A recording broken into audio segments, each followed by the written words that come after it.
Lo que vamos a hacer ahora es probablemente acercarnos todavía más a la región, a Centroamérica, y discutir qué es lo que está sucediendo en nuestros 5 países alrededor del tema de la planificación del territorio y cómo ésta está vinculada, cómo potencia o cómo limita la gestión del suelo en los 5 países. Entonces, para ello vamos a hablar de 3 temas principales. En primer lugar, sobre las tendencias a recoger, digamos, de dónde sale el fenómeno que nos interesa estudiar, qué es lo que está pasando en Centroamérica alrededor de la planificación del territorio. En segundo lugar, al meollo del asunto, vamos a tratar de poner el énfasis sobre 4 tensiones que a nuestro juicio limitan las posibilidades que en nuestros países tenemos para esa gestión democrática del suelo. Y finalmente, algunas conclusiones y obviamente más preguntas para que podamos continuar el debate. Algunas imágenes para recordarnos por qué todos estos temas son relevantes en Centroamérica.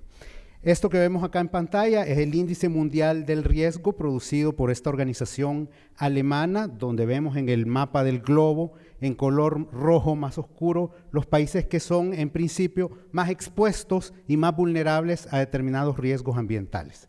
Como lo podemos ver, pues Centroamérica está marcada claramente con ese color rojo. Y si vemos el listado de los países, digamos, en ese ranking, que en este caso es negativo o preocupante, de 15 países con mayor riesgo de una catástrofe tras un evento natural extremo, pues vemos que 3 de esos 15 países están en Centroamérica: Guatemala, Costa Rica y El Salvador. Y sin duda no muy lejos están Nicaragua y Honduras.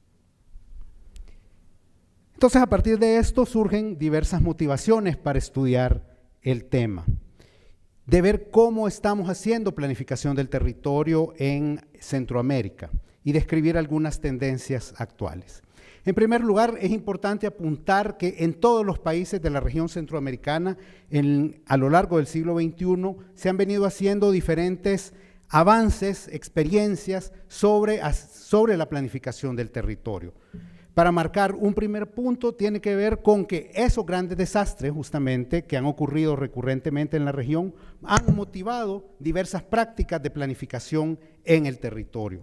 Es el caso, por ejemplo, de los planes nacionales de desarrollo que ahora existen en todos los países de la región. Hace 20 años, prácticamente solo Costa Rica desarrollaba ejercicios de planificación a escala nacional. Existe también una nueva generación de planes metropolitanos en todas las ciudades capitales, con la excepción notable del caso de Guatemala. Y existen además lineamientos y guías surgidas desde el gobierno nacional que orientan la planificación a hacer por las municipalidades. En segundo lugar, también es importante reconocer que en los 5 países ha comenzado a surgir y a consolidarse un nuevo nivel de planificación que está más vinculado a una escala regional centroamericana. Es decir, el proceso de integración regional centroamericano ha producido diversos documentos que orientan ejercicios de planificación o vinculados con la planificación del territorio. Tal es el caso de la estrategia de vivienda y asentamientos humanos, de la política de gestión integral de riesgos y cambio climático, de la estrategia centroamericana de desarrollo rural territorial, de la agenda centroamericana de ordenamiento territorial, que en los últimos años pues se han convertido en documentos al menos de referencia para todos los países. Hay un tercer elemento que nos parece muy importante y que tiene que ver con la sostenibilidad o la incorporación de la sostenibilidad como un principio común en todos los países y en todos los niveles de planificación, ya sea en esa planificación suprarregional, en la nacional, en la subnacional o metropolitana y también en la escala municipal. Entonces, a partir de esto, en este último año hemos estado trabajando en una investigación para tratar de entender las prácticas de los profesionales de la planificación en estas experiencias alrededor del tema suelo. Es decir, cómo los profesionales, muchos de los cuales, como nosotros, somos arquitectos y arquitectas, y cómo entendemos este tema y cómo tratamos de viabilizarlo en los diferentes ejercicios de planificación.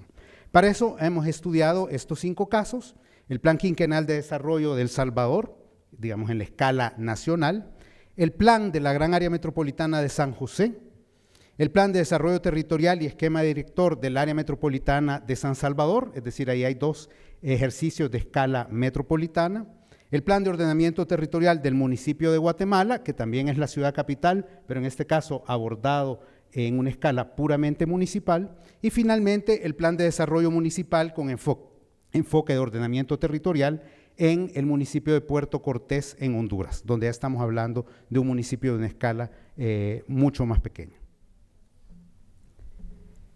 Entonces, si vemos en el mapa de la región, ahí están nuestros 5 casos, el caso nacional en El Salvador, 2 áreas metropolitanas en San José y en San Salvador, Guatemala y Puerto Cortés.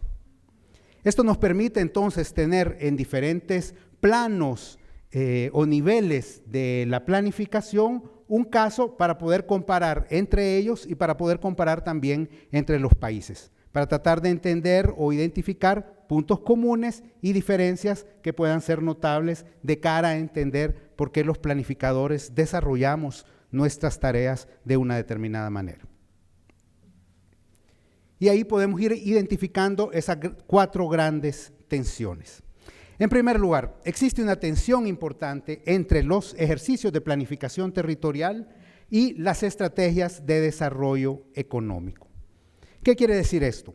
Que en los países en general existen, o en todos los países existen, determinadas estrategias para atraer inversión extranjera, que incluyen instrumentos como zonas económicas especiales, el tema de Charter Cities, que en Honduras se ha implementado, o zonas especiales de desarrollo económico, que promueven incluso una administración fragmentada del territorio y sobre todo desde una lógica de extracción de recursos naturales en determinadas porciones estratégicas del territorio nacional en los distintos países. En segundo lugar, también es importante reconocer que existen en todas nuestras naciones agencias de promoción de exportaciones o de inversión que buscan atraer inversionistas y que sin embargo actúan fuera de los organismos o de los consejos o de los espacios que realizan planificación del territorio, o incluso, como es el caso en El Salvador o Honduras, donde estos organismos rechazan participar en esos espacios de planificación territorial. En tercer lugar, siempre desde esta lógica de desarrollo económico, hay un planteamiento de planificación de diversas grandes infraestructuras de inversión pública, puertos, aeropuertos, autopistas, sistemas de transporte público en prácticamente todos los países, notablemente alrededor de las capitales, que también se desencajan completamente de las propuestas de planificación territorial o urbana que existen. Entonces ahí nos habla nuevamente de esa tensión. Finalmente, los objetivos de desarrollo económico que están contenidos, por ejemplo, en los objetivos de desarrollo sostenible que todos los países han suscrito, se aplican aparentemente sin ninguna expresión en el territorio. Es decir, que los objetivos de desarrollo económico aparentemente se logran sin necesidad de tener una verdadera expresión en el espacio. Un segundo punto que nos parece clave es entender la tensión que existe entre lo que llamaríamos una institucionalidad tradicional contra los desafíos que plantean, por ejemplo, los espacios metropolitanos. ¿A qué nos referimos con esto? A persistentes dificultades para abordar la gobernanza de las áreas metropolitanas en nuestros países. En algunos casos existen organizaciones centralizadas de un corte más bien tecnocrático, es decir, donde lo que se aspira es a un conocimiento técnico profundo en la materia urbana o territorial, pero que no han sido capaces, por ejemplo, de integrar dentro de sí a otros organismos del Estado, particularmente las municipalidades. Y en ese sentido no tienen capacidad para coordinar diferentes instancias, incluso dentro del mismo gobierno nacional. Es el caso particularmente de la tensión que suele existir entre los organismos de planificación urbana y las instancias responsables del tema ambiental. En el caso de Guatemala, por ejemplo, se plantea una experiencia exitosa de formulación, aprobación e implementación de un plan de ordenamiento territorial municipal con principios claros, en este caso inspirados en el neourbanismo, pero restringido únicamente a un municipio, es decir, donde nuevamente esa dimensión metropolitana no ha alcanzado a ser abordada desde un esfuerzo que es netamente municipal. En el caso del área metropolitana de San Salvador y su reciente esquema director fue preparado por la Oficina de Planificación del área metropolitana, está en implementación desde hace 2 años y puede constituir una experiencia de éxito. Sin embargo, hay que reconocer que esta es una experiencia que después de todo es el resultado de 25 años que tiene esa oficina de planificación de trabajo en el control territorial inicialmente, es decir, en el otorgamiento de permisos en la ciudad de San Salvador. Entonces parece que hasta después de todo este tiempo ha sido capaz de culminar ese esfuerzo en una experiencia que podríamos considerar preliminarmente exitosa. Por otro lado, también existen grandes dificultades en la escala municipal para abordar procesos territoriales más complejos y estructurales de lo que es la realidad de estos territorios. Aquí nos referimos nuevamente al tema de la inversión, es decir, cómo un municipio logra efectivamente manejar los procesos de inversión pública y privada dentro de su territorio. Temas como la movilidad, que sigue siendo también un desafío permanente para lograr ser abordado de una manera integral a nivel puramente municipal y no en un espacio metropolitano, o incluso el mismo tema ambiental. Temas como la gestión del agua, la gestión de cuencas, sobrepasan completamente las capacidades y los enfoques con las que los municipios pues abordan estos temas. Un caso dramático, por ejemplo, en esta imagen es el derrumbe denominado del Cambray.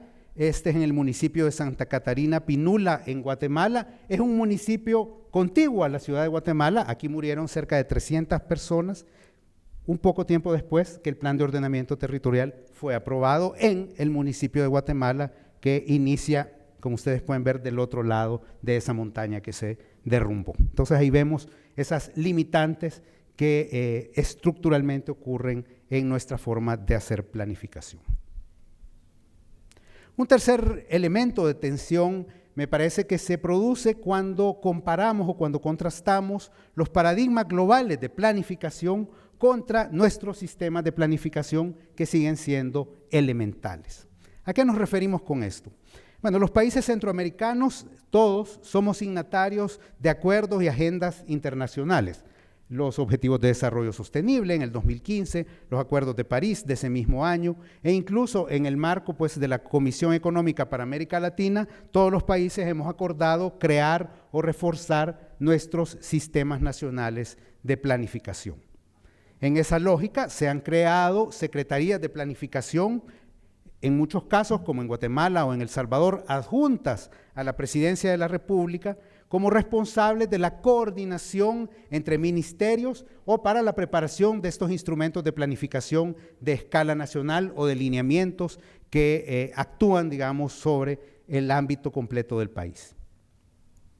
Sin embargo, a pesar de ello, persisten los vacíos, los traslapes y los conflictos que conocemos también entre organizaciones del gobierno nacional. Como antes mencionaba, tensiones fundamentales como pueden ser entre ministerios del medio ambiente o secretarías de planificación o incluso ministerios o viceministerios de vivienda o desarrollo urbano, o incluso también con el tema del turismo, que suele introducir también presiones muy importantes sobre determinadas áreas sensibles. Ello es notable en el caso de Costa Rica, en el caso de Honduras o el mismo El Salvador. Finalmente, también hay que decir que nuestros sistemas de planificación están limitados por marcos legales conservadores, es decir, marcos legales que realmente vienen de una tradición netamente civil, como lo que Sonia explicaba hace un momento, o desde un marco puramente administrativo, en el sentido de dar ciertas competencias al Estado. Sin embargo, esos marcos son muy limitados para algunos de los temas claves vinculados al territorio, como son el tema suelo, el tema agua, el tema financiamiento del desarrollo urbano o de la infraestructura y los derechos colectivos que también existen alrededor de todas estas dimensiones de la vida social. La cuarta tensión que nos parece importante señalar e insistir tiene que ver con el manejo de la participación de los actores y la gobernanza del proceso de planificación. ¿A qué nos referimos con esto?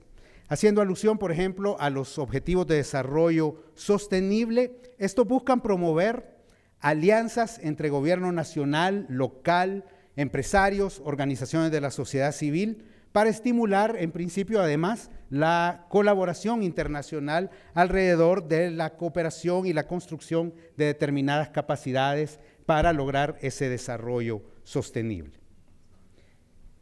Sin embargo, vemos experiencias muy diversas sobre cómo el tema de la participación se introduce dentro de las experiencias de planificación que estamos estudiando. En el caso, por ejemplo, de la gran área metropolitana de San José, como ustedes lo conocen, o en el caso de Guatemala, se hacen procesos más bien como reuniones bilaterales entre actores. En el caso de Guatemala se habla incluso ya de una planificación a escala barrial o comunitaria. En Honduras se han establecido consejos municipales de ordenamiento territorial, donde ya no solo participa la autoridad municipal, sino que también estos otros actores, ya sea vecinos, grupos étnicos o los grupos empresariales. En el caso del Plan Quinquenal de El Salvador, se estableció, por ejemplo, una figura de un consejo consultivo ciudadano, donde nuevamente participan actores de la sociedad civil o del mundo empresarial como asesores, digamos, del proceso de planificación. En el caso del Plan de Desarrollo Territorial del Área Metropolitana de San Salvador, se dio un paso más adelante y se hizo un asocio, donde el plan ha sido resultado del trabajo no solo de la Oficina de Planificación, sino que de ONGs y del mismo mundo académico participando en ese proceso. Luego hay que decir que persisten dificultades para integrar el nivel nacional y los niveles locales de planificación y compartir liderazgo en el territorio. Es decir, sabemos, son historias recurrentes en la región, las disputas entre ministros y alcaldes, entre alcaldes que quieren ser ministros o ministros que quisieran ser alcaldes de una determinada localidad y compiten realmente para desarrollar sus diferentes competencias, entrando en conflicto pues, en el territorio.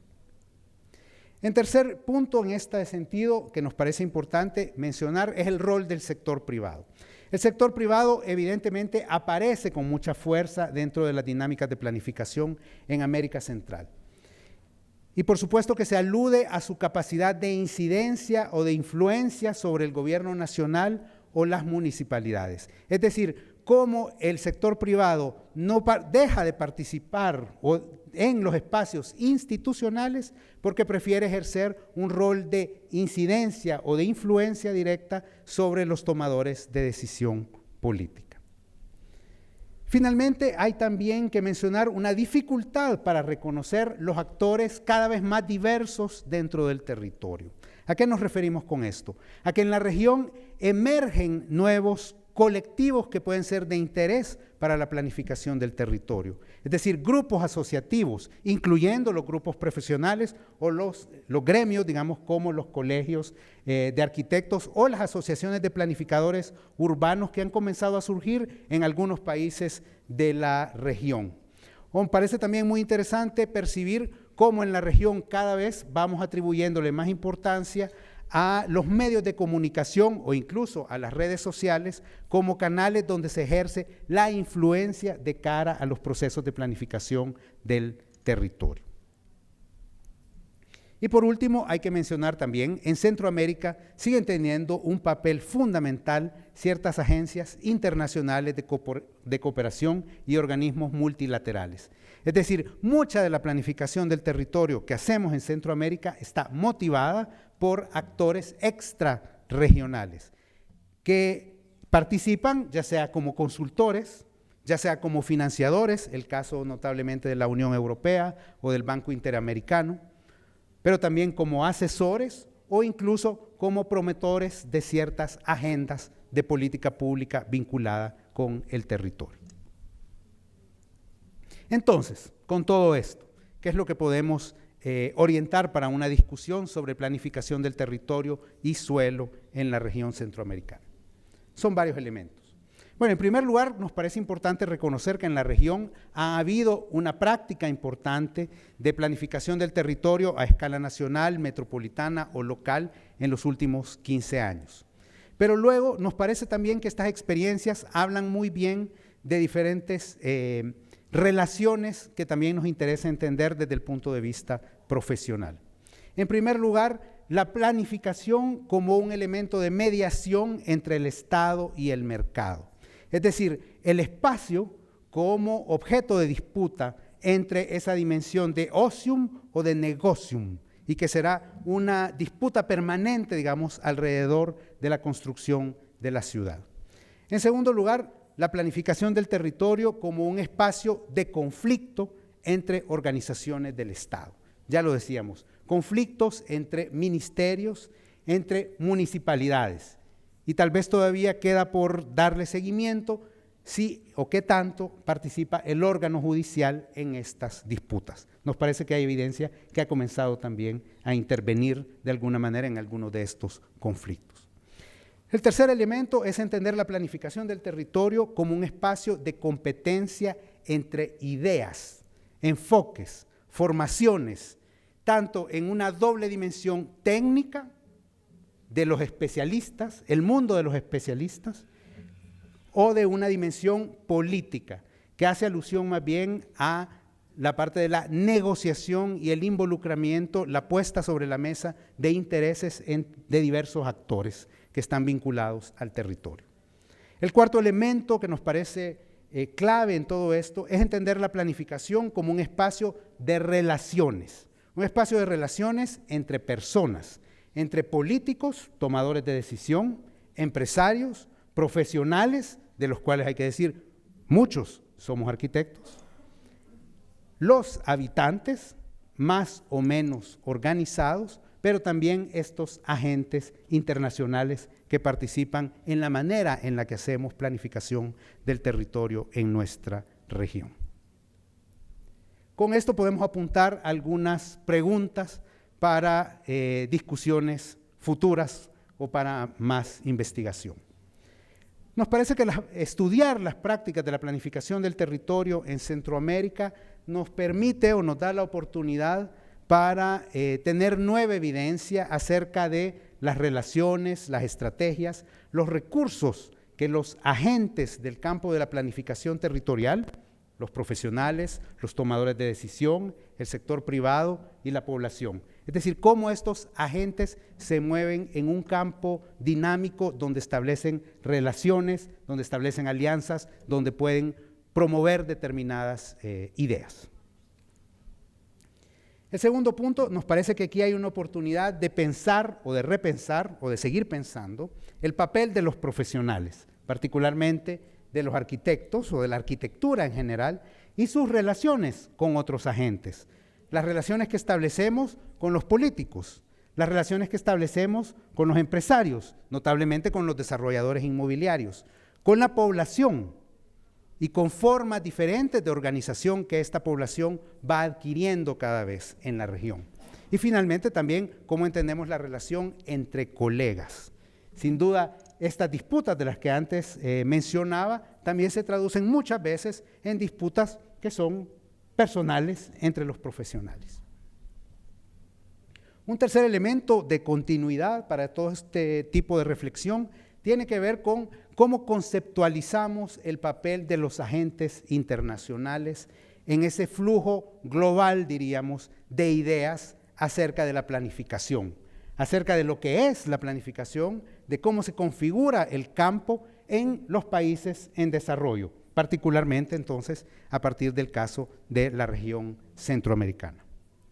Y por último, nos parece que todo este estudio de la experiencia de planificación del territorio en Centroamérica nos permite entender de alguna manera el campo de la planificación como una arena de disputas sobre el espacio, sobre ciertos recursos naturales clave, incluyendo el suelo, y sobre ideas. Y con esto concluyo. Muchas gracias.